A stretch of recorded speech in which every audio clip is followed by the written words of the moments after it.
Welcome to Santosh creations.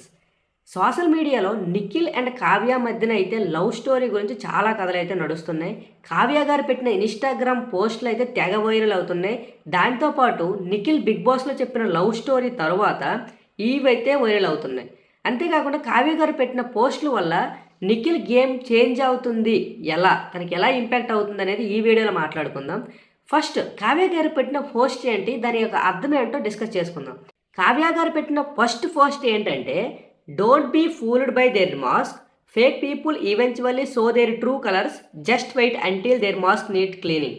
అంటే దీని అర్థం ఏంటంటే, ఒకరి యొక్క మాస్క్ను చూసి మనం మోసపోవద్దు. వాళ్ళ యొక్క ట్రూ కలర్స్ అంటే వాళ్ళ యొక్క వ్యక్తిత్వం ఎలా ఉంటుందనేది బయటకు వస్తుంది ఏదో ఒక రోజు. సో అప్పటి వరకు ఆ మాస్క్ క్లీన్ అయ్యే వరకు వెయిట్ చేయండి అనేది దీని అర్థం. అంటే తను మాస్క్ వేసుకొని ఉన్నాడు, నిజాయితీగా లేడు. తన నిజాయి స్వరూపం బయటపడినంత వరకు వెయిట్ చేయండి అనేది ఈ పోస్ట్ యొక్క అర్థం. అంతేకాకుండా సెకండ్ పోస్ట్ ఏంటంటే, some people are excellent actors, they really know how to give performance and people are mesmerised by their fake charm and innocence.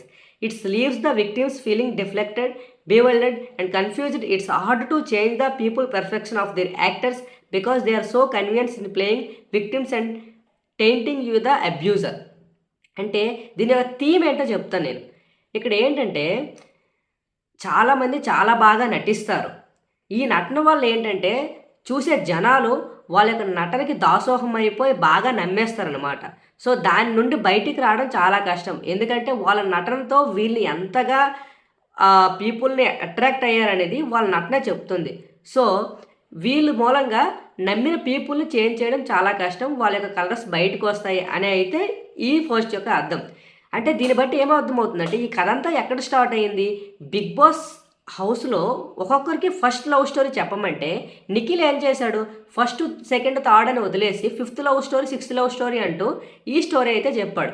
ఈ స్టోరీలో తను ఏం చెప్పాడంటే, ఆ రిలేషన్షిప్లో నేను చాలా పెద్ద తప్పు చేశాను, అందులో నాదే తప్పు, అమ్మలా నన్ను ఆ తప్పును మన్నించి మళ్ళీ నువ్వు నాకు కావాలి, ఇంతకుముందు తప్పు చేయడం వల్ల దెబ్బలు తిన్నాను, ఇప్పుడు నువ్వు కొట్టినా తిట్టినా నువ్వు నన్ను క్షమిస్తావని అయితే కోరుకుంటున్నాను అనే విధంగా చెప్పాడు. అంటే నిఖిల్ తను తప్పు చేశానని ఒప్పుకున్నాడు. అది ఎలాంటి గొడవలు జరిగాయి, ఏం తప్పు చేశాడు అని అయితే మనకు తెలియదు, వాళ్ళ పర్సనల్. సో ఈ విధంగా నిఖిల్ ఒప్పుకున్న తర్వాత కావ్య కూడా ఏమైంది, కావ్యకి నచ్చిందా నచ్చలేదా, వాళ్ళిద్దరి మీద ఇష్యూస్ ఏంటో మనకు తెలియదు. సో ఈ విధంగా కావ్య అయితే చాలా ఇంట్రెస్టింగ్ పోస్ట్ అయితే పెట్టింది. అవి కూడా నిఖిల్కి యాంటీగా ఉన్నాయి.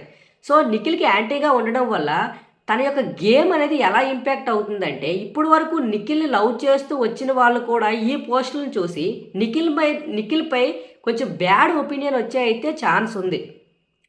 ఎందుకు అంటే నిఖిల్లో మనకు ట్రూ కలర్స్ ఏమీ మనకు తెలియదు. బిగ్ బాస్ హౌస్కి వచ్చిన తర్వాత తను ఏంటి, తను ఎలా ఉన్నాడు బిగ్ బాస్ హౌస్లో అని తెలుసు. బయట పర్సనల్ గొడవలు ఎవరికీ తెలియదు. ఇప్పుడు ఏమవుద్ది, నిఖిల్కి యాంటీగా ఉన్న ఫ్యాన్స్ దీన్ని తీసుకొని నిఖిల్ యొక్క ఫ్యాన్స్కి ఇన్ఫ్లుయెన్స్ చేసే అవకాశం ఉంది. నిఖిల్ యొక్క ఫ్యాన్స్ కూడా చాలామంది లేడీ ఫ్యాన్స్ ఉంటారు కదా, వాళ్ళు ఈ కావ్య గారి పోస్ట్ చూసిన తర్వాత వాళ్ళు బాగా ఇన్ఫ్లుయెన్స్ అయిపోతారు. ఓమ్మో ఇంత జరిగిందా, ఇంత గొడవలు జరిగాయా, నిఖిల్దే తప్పు, సో నిఖిల్దే తప్పు ఉండడం వల్ల నిఖిల్పై అభిప్రాయం చేంజ్ అయ్యే అవకాశం అయితే ఉంది. ఎందుకంటే గర్ల్స్కి కన్సర్న్ చూపించి బాయ్స్పై కొంచెం నెగిటివిటీ వచ్చేస్తుంది అనమాట. సో ఈ విధంగా నిఖిల్ నెగిటివ్ అయ్యి తన ఓట్ బ్యాంక్ తగ్గే అవకాశం అయితే ఉంది. సో చూద్దాం వాళ్ళిద్దరి మధ్య ఏం జరిగింది. Hope they will understand and వాళ్ళ పర్సనల్లోకి మనం దూరకూడదని నేను అనుకుంటున్నాను. సో మీ ఒపీనియన్ ఏంటో కింద కామెంట్ చేయండి, లైక్ చేసి సపోర్ట్ చేయండి. Thank you, bye.